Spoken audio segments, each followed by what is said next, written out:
Hello, the development professionals. We're here at the Katina restaurant in Maitama, Abuja, talking to Kevin Conroy. Kevin Conroy has been, he will introduce himself in a minute, but he's been he's still an economic development professional. He's an entrepreneur. So he has businesses around in Nigeria and in Europe. So we're here to talk to him first about economic development and his experience and his advice and his thoughts about what has been happening, and then what he thinks we need to do as far as business is concerned. Welcome to Dev TV, Kevin. Thank you, Al. Pleasure to be here. Excellent. I think you should clarify to your audience, you said professional there. Yes. I'm not so sure I'd call myself a professional certainly are. at anything. But yeah, great to be here. Great to have an audience at home watching.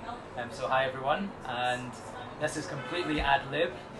Al hasn't shared any questions. Absolutely. And I think that was the point, to keep it casual. Yes. All right. So yes. I'm happy to talk about my thoughts. They are my own. Excellent. They are not, don't represent any other implementer or development organisation.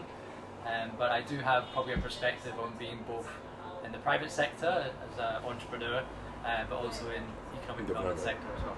Excellent. Yeah. That's exactly what I want to try and talk about here. Is the economic development relationship with entrepreneurs, with the private sector.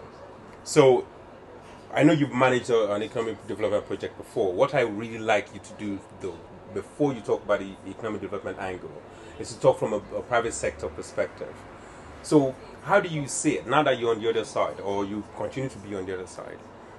What do you think of the relationship between economic development projects that you come across and the private sector actors?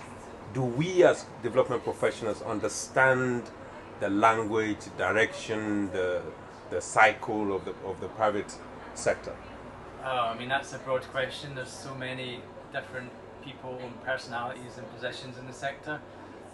My hunch is that generally no. If I was talking broad brush about the wider development field, from those in healthcare through to maybe schooling and private sector development, only a very small portion of that is talking to the private sector, and I've probably seen development done in a way that doesn't promote private sector entrepreneurial spirit or independence or sustainability of the private sector businesses.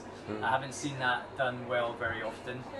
However, there is definitely good projects out there that are working on business cases and working with some businesses to really help grow them, or working more systematically around the regulations and the norms and the governance of a sector that can help a lot as well. So broad brushes, I think only a small part of development looks at private sector development, so most people in the decision making don't have that experience, and then within that I've seen it done a mixed bag of, yes, they understand, but often they don't as well. But why do you think that is, though? Why is it that as economic development professionals we don't speak the language, or at least we don't appear to be pushing the interests of the private sector? Because some of the things I've come across, or some of the conversations I've had, is that the private sector just feel frustrated that first we come, we dictate innovations, and we tell them this is the direction they ought to go and so on. Why do you think that is? Is it because is this a skill issue? Is it that, or just capacity issue, or is it that we're recruiting the wrong type of people, or is it that the programs themselves are structured in ways that just doesn't help that? I guess there's not that many good data and statistics out there on successful private sector, but I think the common knowledge is that most businesses, startups, fail a majority of the time, right? So I think even on our side as entrepreneurs and private sector people, sometimes we expect so much, or we expect development partners to make up for our own shortcomings. And I think ultimately, if your business doesn't have a good business case and it's not being entrepreneurial or innovative enough, or the product is not good enough, then it's not going to survive anyway, regardless of what the private sector development support gives. And I think that's where I've seen most of the footfalling, where things have broken down, is when, on the one hand, private sector development program might try and dictate terms, which might not be in the business's interest to do. But on the other side, they might be working with businesses that don't really know or don't have the skills they need to move forward. And certainly my own business has lots of capacity gaps, and I would love to just receive donor funding to plug them. That doesn't mean my product's good enough or that my margin or my financial management's good enough to be a successful business. So I think it's on both sides there. I wouldn't just say it's. I think the private sector doesn't always understand that development has higher goals, and it's should be more systemic and more about governance and maybe supporting sectors in not through cash or technology, but through guidance or skills to strengthen their own business cases. And then on the private sector side, we need to understand more what development's trying to do, and on the development side, choose good partners. I don't think we should be undermining sectors by supporting businesses that are not working well. Yeah. So it sounds like, first of all, the economic development projects don't sell themselves well enough, or at least they don't promote their deals well enough, that private sector really understands exactly what it is that they're trying to achieve. And it appears that they don't do proper selection, or when they've selected based on maybe some biased information, they stick with the same partner. So, I mean, to give you an example, I was working on a project, and I wouldn't say where it was or where it is, and I was in conversation with some other donors, right? And they were, I think I could go as far to say that it was one of the major development, like USAID or something like that, right? And they were funding this program that was really promoting how they'd done so well because they'd given an agro-processing machinery to this company, and I probed a bit deeper, and I was like, oh, so you gave them the equipment? I was like, that's really cool. I wish someone would, give my company more equipment. I said, oh, why did you do that? And they said, oh, well, that's what they said they needed. So they invested that, a couple $100,000 into doing that. And I asked, how long has this business been moving for? And he said, the business has been around for 12 years. Wow. And I said, well, what was their big constraints? And they said they didn't have machinery. And I'm sure there is a machinery requirement there, but then I would go further and say, well, why didn't they get machinery? Why didn't they have the finance to purchase it? Was it an access to finance issue? Do they have the technical skills to actually run that machinery? Do they actually have the inputs to actually put through that machinery? Do they have the off-takers and the sales? So I think it's a lot more complicated than just saying we gave this equipment. Yes. And I asked a very easy question at the end. I said, if a piece of equipment breaks down, or they need to replace some units for that, and how are they going to fund that? Because they obviously didn't have the finance to buy the equipment. Yeah. And I said, did you cover like the importation of that? And the answer was, yes. Well, we covered the importation costs. They don't have any relationship with the buyer who sold them the equipment. What's the warranty? What's the guarantee? So I think that the worry on my side is sometimes we're not being kind of looking at the private sector business as a number of components, right? It's not just a physical structure, and we should be looking at the more systemic changes to help that business.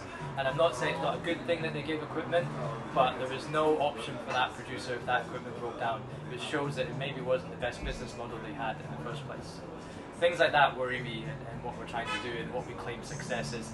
The economic development side is not for me about providing equipment in isolation or doing things as part of a one-off piece of support. Yeah, I hope that makes sense. No, it makes a lot of sense. No, it makes a lot of sense, and I'm sure our audience would most of our audience would have experienced something, maybe not to that extent, but very, very similar, because I certainly have. But one of the problems I really genuinely feel that we have in economic development, as economic development professionals, is that we come into it thinking that it's an easy job to do. Whereas it appears that the sort of portfolio of skills that you need to have is in some cases greater than in the private sector. So as a development professional, you have to be able to do research, you have to be able to negotiate deals with partners, you have to be able to really do a macro analysis of situation and still link it to the micro needs of the particular partner or beneficiaries. So I can't help but think that we are not being prepared as economic professionals or economic development professionals to do the role that we've been given. Yeah. So I think there's a general, from an entrepreneurial side, right, there is a lack of skill in some of the countries here that we work in that is being bridged in places like Lagos and Monaco, where there's like young, vibrant entrepreneurs or expertise or whatever it may be, that's marketing, production management, is growing, but certainly there's a lack of skills there, and I think that's also reflected in people going in development as well. You know, they're quite smart people, but they haven't had the opportunities to explore how to do development well, do courses on market development or system development or on iterative adaptation to development as well. So I think there's the case that there is a general lack of expertise. Doesn't mean that people couldn't do them or couldn't be built. And I think, again, keeping my experience as an economic development practitioner, you know, my experience is that we don't know where the responsibility lies, right? Is it someone like DFID or USAID who should invest in the skills? Is it the implementer, such as, you know, who's out there, the corporate implementers? Is it the individual? I mean, there's no clarity on who should do that skills uptaking.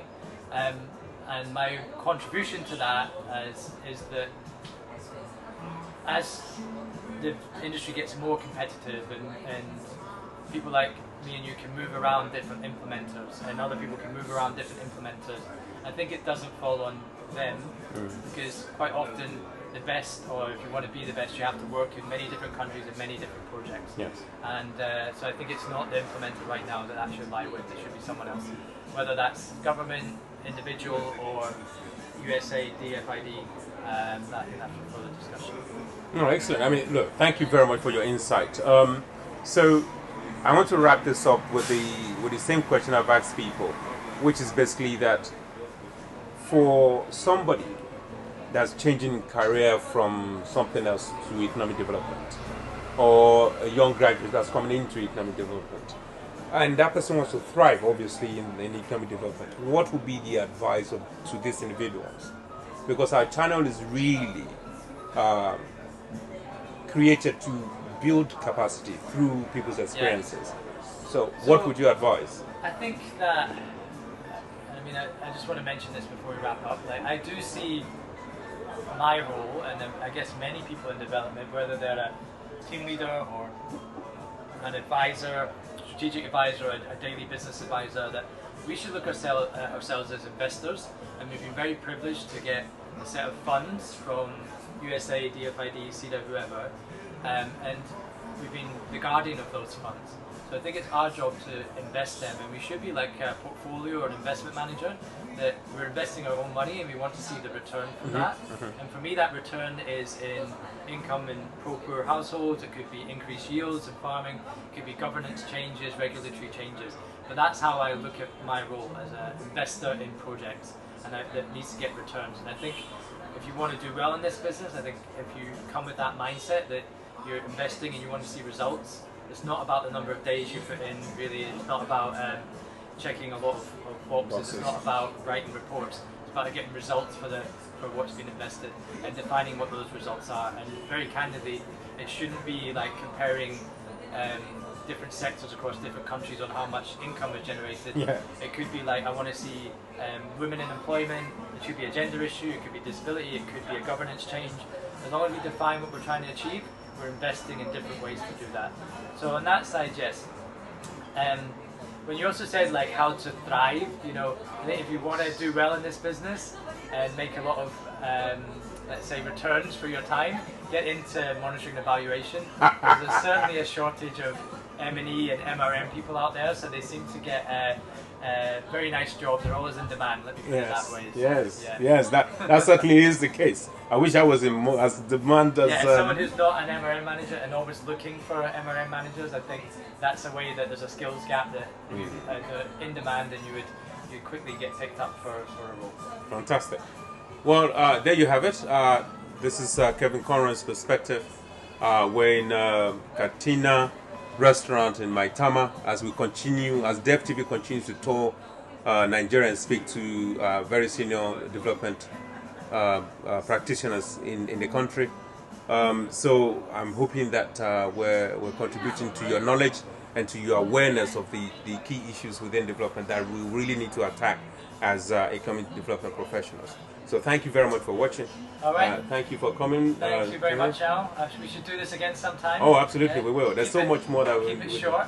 Yes, next Maybe time. if your viewers have anything they'd like us to answer, I'd be happy to. Yes, to please. well, Yes, so. please. Yes, that's actually a very good point. If you have any issue that you really think we should discuss, I can reach Kevin, and I'm sure you'll be available for that discussion. Yeah. So please. Okay, thanks. Thank you very much.